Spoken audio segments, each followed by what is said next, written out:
നമസ്കാരം. മലയാളികൾക്ക് ഏറെ ഇഷ്ടപ്പെട്ട നടനാണ് പ്രണവ് മോഹൻലാൽ.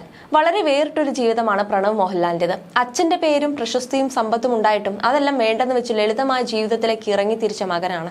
യാത്രകളോട് പുസ്തകങ്ങളോടുമാണ് പ്രണയം. ഈ രണ്ട് കാര്യത്തിനും വേണ്ടിയുള്ള പണത്തിന് വേണ്ടിയാണ് ഇടയ്ക്ക് സിനിമകളിൽ അഭിനയിക്കുന്നത്. അത് കഴിഞ്ഞാൽ വീണ്ടും യാത്രകളാണ്. ഇടയ്ക്ക് ഇൻസ്റ്റാഗ്രാമിൽ എന്തെങ്കിലും ഫോട്ടോകൾ പങ്കുവെക്കുമ്പോഴാണ് ഏതോ മലയിൽ മുകളിലാണ് താരപുത്രൻ എന്ന് ആരാധകർ അറിയുന്നത്. പക്ഷേ എവിടെ പോവുകയാണെങ്കിലും വീട്ടിലേക്ക് വിളിച്ച് വിവരം പറയാറുണ്ടെന്ന് അമ്മ സുചിത്ര പറയാറുണ്ട്. മോഹൻലാലിന്റെ കുടുംബവുമായി അടുത്ത ബന്ധമുള്ളവരാണ് കണ്ണൻ പട്ടാമ്പിയും സഹോദരൻ മേജർ രവിയുമല്ല. മോഹൻലാലിന്റെ മകൻ പ്രണവ് മോഹൻലാലിനെ കുറിച്ചും തെന്നിന്ത്യൻ ലേഡി സൂപ്പർ സ്റ്റാർ നയൻതാരയെ കുറിച്ചും ഇപ്പോൾ നടൻ പറയുന്ന വാക്കുകളാണ് വൈറലാകുന്നത്. മോഹൻലാലിന്റെ മകൻ പ്രണവിനെ കുറിച്ച് നടൻ കണ്ണാമ്പി പട്ടാമ്പി സംസാരിച്ചത് ഇങ്ങനെയാണ്: പ്രണവിന് സിനിമാ താല്പര്യമില്ലെന്ന് എനിക്ക് അറിയാമായിരുന്നു. ആദ്യം കണ്ട ശേഷം പ്രണവിനോട് സംസാരിക്കാൻ ഞാൻ സുജി ചേച്ചിയെ വിളിച്ചിരുന്നു. എന്നാൽ സുജി ചേച്ചി എന്നോട് പറഞ്ഞത് പ്രണവിനോട് സംസാരിക്കാൻ പറ്റിയാൽ അമ്മയെ ഒന്ന് വിളിക്കാൻ പറയൂ എന്നാണ്. അങ്ങനെയായിരുന്നു സുജി ചേച്ചിയുടെ അവസ്ഥ. മകനെ കാണുന്നത് എപ്പോഴെങ്കിലുമാണ്. ലാലേട്ടൻ മകനെ അദ്ദേഹം, അയാൾ എന്നൊക്കെയാണ് വിശേഷിപ്പിക്കാറ്. ഐ ആം നോട്ട് മോഹൻലാൽ എന്നാണ് എന്തെങ്കിലും ചോദിച്ചാൽ പ്രണവ് പറയുന്നതും. ഗിറ്റാറൊക്കെ പ്രണവ് തന്നെ പഠിച്ചതാണെന്നും കണ്ണൻ പട്ടാമ്പി പറയുന്നു. മോഹൻലാലിന്റെ കുടുംബവുമായി അടുത്ത ബന്ധമുള്ളവരാണ് കണ്ണൻ പട്ടാമ്പിയും സഹോദരൻ മേജർ രവിയും. അതിനാൽ തന്നെ മോഹൻലാലിന്റെ കുടുംബവുമായുള്ള കാര്യങ്ങളെല്ലാം ഇരുവരും പങ്കുവെക്കുമ്പോൾ ആരാധകർ കേൾക്കാനും താല്പര്യം കൂടുതലാണ്. അതേസമയം കണ്ണൻ പട്ടാമ്പി നയൻതാരയെക്കുറിച്ചും പറയുന്നുണ്ട്. നിരവധി ആരാധകരുള്ള തെന്നിന്ത്യൻ സൂപ്പർ നായികയാണ് നയൻതാര. മനസ്സിനാക്കര എന്ന മലയാള ചിത്രത്തിലൂടെ എത്തി ഇന്ന് തെന്നിന്ത്യയുടെ ലേഡി സൂപ്പർ സ്റ്റാറായി തിളങ്ങി നിൽക്കുകയാണ് ആരാധകരുടെ സ്വന്തം നയൻസ്. സിനിമ പോലെ തന്നെ നയൻതാരയുടെ വ്യക്തി ജീവിതവും എന്നും വാർത്തകൾ നിറഞ്ഞു നിന്നിരുന്നു. തിരുവല്ലക്കാരിയായ ക്രിസ്ത്യാനി പെൺകുട്ടി ഡയാന ഇന്ന് ഇന്ത്യയൊട്ടാക്കിയ ആരാധകരുള്ള സൂപ്പർ സ്റ്റാറുകൾക്കൊപ്പം താരമൂല്യമുള്ള ലേഡി സൂപ്പർ സ്റ്റാർ നയൻതാരയായി മാറിക്കഴിഞ്ഞു.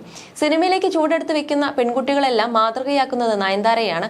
എന്തെങ്കിലും നയൻതാരയെ പോലെ ഒരു ഇരിപ്പിടം ഇന്ത്യൻ സിനിമയിൽ കണ്ടെത്താനാകുമെന്ന ശുഭപ്രതീക്ഷയുള്ളതായി പല യുവനടിമാരും പൊതുവേദികളിൽ പറഞ്ഞിട്ടുണ്ട്. ടെലിവിഷൻ അവതാരകയായി ലൈംലൈറ്റിൽ എത്തിയ ഡയാന സംവിധായകൻ സത്യൻ അന്തിക്കാടിന്റെ ശ്രദ്ധയിൽപ്പെട്ടതോടെയാണ് സിനിമാ രംഗത്തേക്ക് എത്തിയത്. നയൻതാര എന്ന പേര് ഇട്ടതും സത്യൻ അന്തിക്കാടാണ്. ഒരു സിനിമാ കഥയെ വെല്ലുന്ന ജീവിതമാണ് നയൻതാരയുടേത്. തുടക്കം മലയാളത്തിൽ നിന്നാണെങ്കിലും ബോളിവുഡിലടക്കം തരംഗമാണ് ഇന്ന് നയൻസ്.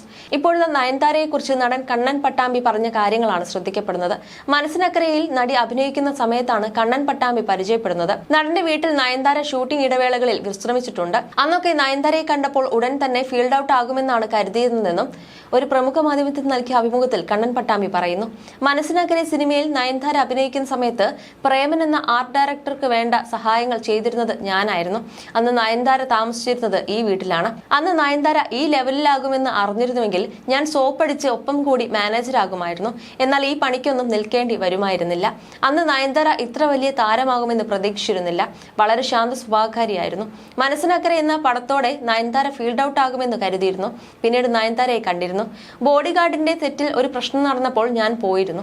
അവിടെ വെച്ചാണ് നയൻതാരയെ കണ്ടത്. എന്നെ കണ്ടതും എഴുന്നേറ്റ് നിന്നു. അതിലെനിക്ക് അതിശയം തോന്നി.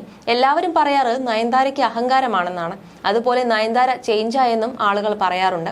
പക്ഷെ എനിക്ക് അങ്ങനെ തോന്നിയിട്ടില്ല. സത്യേട്ടൻ കൊണ്ടുവന്നവരെല്ലാം വലിയ നായികമാരായിട്ടല്ലേ ഉള്ളൂ. അസിനും അതുപോലെയാണല്ലോ എന്നാണ് കണ്ണൻ പറയുന്നത്. അതേസമയം നടി നയൻതാരയുടെ സിനിമകൾ ഇപ്പോൾ വളരെ കുറവാണ്. നടിയുടെ സിനിമകൾക്കായി കാത്തിരിക്കുകയാണ് ആരാധകർ. 2 മക്കളാണ് നയൻതാരയ്ക്കുള്ളത്. വിഘ്നേഷ് ശിവനെയാണ് താരം വിവാഹം കഴിച്ചിട്ടുള്ളത്. താരത്തിന്റെ പ്രണയവും വിവാഹവുമെല്ലാം ഏറെ ചർച്ചയായ ഒരു കാര്യം തന്നെയായിരുന്നു.